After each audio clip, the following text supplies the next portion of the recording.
Hi, hello friends. Indian Coastal Guard இந்த assistant கமாண்டருக்கான இந்த 2024க்கான requirement தான் அனௌன்ஸ்மெண்ட் பண்ணியிருக்காங்க. இதில் நீங்கள் பார்த்தீங்க அப்படின்னா ஜென்ரல் டியூட்டி அதே மாதிரி டெக்னிக்கல் இன்ஜினியரிங்கில் வந்து எலக்ட்ரிக்கல் அண்ட் எலக்ட்ரானிக்ஸ்க்கான போஸ்ட் அனௌன்ஸ்மெண்ட் பண்ணியிருக்காங்க. அது கூட மெக்கானிக்கல் இன்ஜினியரிங்க்கு வந்து போஸ்ட் அனௌன்ஸ்மெண்ட் பண்ணியிருக்காங்க. அதை பற்றி தான் கொஞ்சம் கிளியராக பார்க்க போகிறோம். அதுக்கு முன்னாடி நம்மளுடைய சேனலை நீங்கள் இன்னும் சப்ஸ்கிரைப் பண்ணலாம், சீக்கிரம் சப்ஸ்கிரைப் பண்ணிக்கோங்க. வீடியோக்குள்ளே போகலாம் வாங்க. ஃபஸ்ட்டு வந்து இவங்க கொடுத்துருக்கக்கூடிய ஜாபோட டேட் ஸ்டார்ட் ஆகிறது அப்படின்னு பார்த்தீங்கன்னா 19th February ஸ்டார்ட் ஆகி 6th March வந்து கம்ப்ளீட் ஆயிரும் அப்படின்னு சொல்லியிருக்காங்க. அண்ட் போஸ்ட் அப்படின்னு பார்த்தீங்க அப்படின்னா ஜென்ரல் டியூட்டி ஜிடி அது ஒரு போஸ்ட், அதே மாதிரி டெக்னிக்கலில் 2 போஸ்ட் கொடுத்துருக்காங்க. எலக்ட்ரிக்கல் இன்ஜினியரிங்க்கும் அதே மாதிரி எலக்ட்ரானிக்ஸ் இன்ஜினியரிங்க்கும் வந்து கொடுத்துருக்காங்க. டோட்டல் நம்பர் ஆஃப் போஸ்ட் அப்படின்னு பார்த்தீங்கன்னா ஒரு 70 போஸ்ட் கொடுத்துருக்காங்க. அதை எப்படி ஸ்ப்ளிட் பண்ணியிருக்காங்க அப்படிங்கிறத பின்னாடி பார்த்துடலாம். ஃபர்ஸ்ட் ஜென்ரல் டியூட்டி அப்படின்னு எடுத்தீங்கன்னா அந்த போஸ்ட்டுக்கு ஏஜ் லிமிட் வந்து உங்களுக்கு 21 இயர்ஸ்லேருந்து 25 இயர்ஸ்க்குள்ளே இருக்கணும் அப்படிங்கிறத கன்ஃபார்மாக சொல்லிட்டாங்க. அது மட்டும் இல்லாமல் உங்களுடைய எஜுகேஷன் குவாலிஃபிகேஷன் நீங்கள் டிகிரி முடிச்சிருப்பீங்கள்ல அதில் 60% ஆஃப் மார்க் கண்டிப்பாக இருக்கணும். அது மட்டும் இல்லாமல் நீங்கள் இந்த 12th 11th எல்லாம் படிச்சிருக்கீங்கல்ல அதில் வந்து ஒரு மேக்ஸ் ஒரு சப்ஜெக்டாகவும் அதே மாதிரி ஃபிசிக்ஸ் ஒரு சப்ஜெக்டாகவும் கண்டிப்பாக இருக்கணும் அப்படிங்கிறதையும் சொல்லிட்டாங்க. அதே மாதிரி அந்த மேக்ஸ் ஃபிசிக்ஸில் வந்து கண்டிப்பாக 55% மார்க் வந்து கண்டிப்பாக எடுத்திருந்தால் தான் ஜென்ரல் டியூட்டிக்கு நீங்கள் அப்ளை பண்ண முடியும் அப்படிங்கிறதையும் கிளியராக சொல்லிட்டாங்க.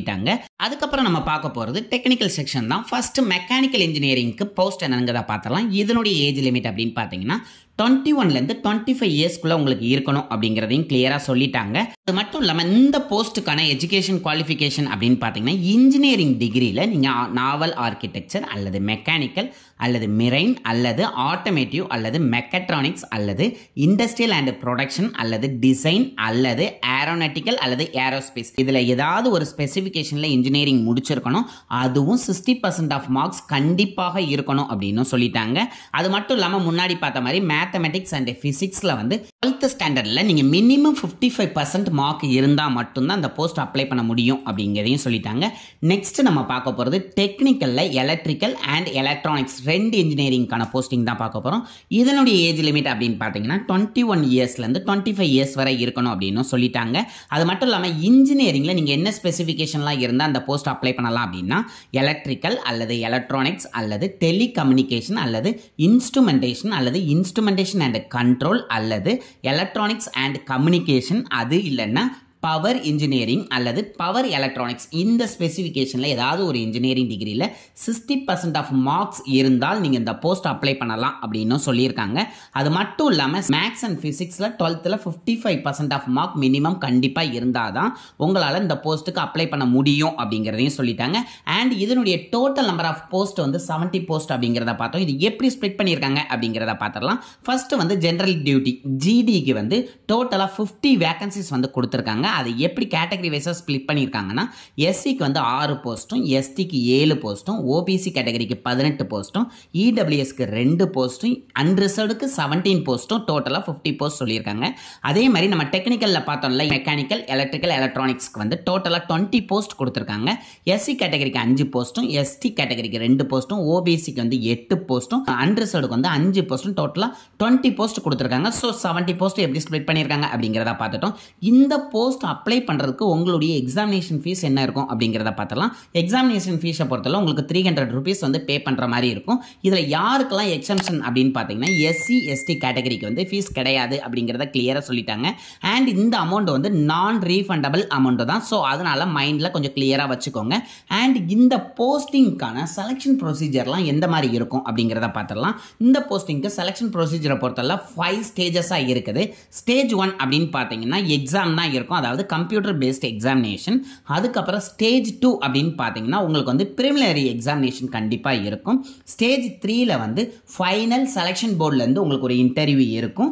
அதுக்கப்புறம் உங்களுக்கு மெடிக்கல் எக்ஸாமினேஷன் வச்சுட்டு லாஸ்ட் ஸ்டேஜாக வந்து இண்டக்ஷன் ஸ்டேஜில் உங்களுடைய சர்டிஃபிகேஷன் வெரிஃபிகேஷன் எல்லா ப்ராசஸும் இதில் இருக்கும் அப்படின்னு சொல்லியிருக்காங்க. ஸோ இந்த 5 ஸ்டேஜஸை நீங்கள் கிளியர் பண்ணால் மட்டும்தான் போஸ்டிங்குள்ளே போக முடியும். அதுவும் கிளியராக பார்த்துக்கோங்க.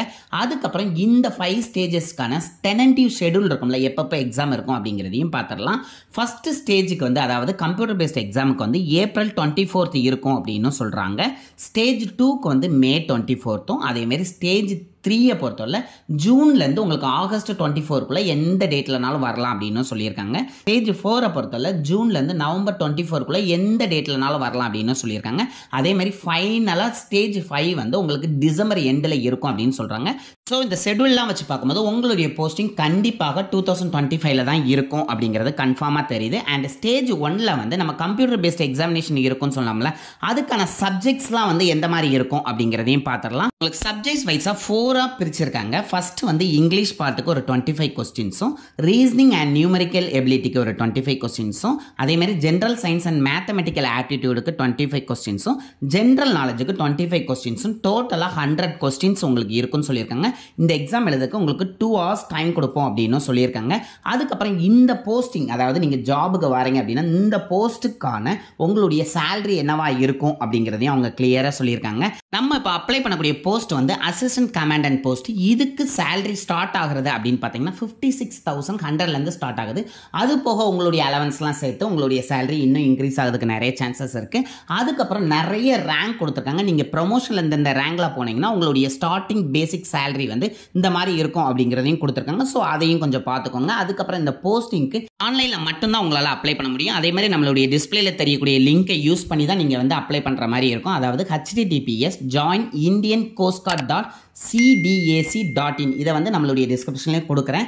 ஸோ இந்த இதில் போய் நீங்கள் அப்ளை பண்ணுற மாதிரி இருக்கும். அண்ட் இந்த வீடியோவை நிறைய பேருக்கு ஷேர் பண்ணுங்கள். இதனுடைய ஃபுல் டீட்டெயிலை நல்லா ரீட் பண்ணிவிட்டு அதுக்கப்புறம் அப்ளை பண்ணுங்கள். இதனுடைய நோட்டிஃபிகேஷன் அதே மாதிரி அப்ளை பண்ணக்கூடிய லிங்க் எல்லாத்தையுமே டிஸ்கிரிப்ஷனில் கொடுக்கும். உங்களுக்கு ஏதாவது இதில் டவுட் இருந்துச்சுன்னா கண்டிப்பாக கமெண்ட் பண்ணுங்கள், நான் கண்டிப்பாக ரிப்ளை பண்ணுறேன்.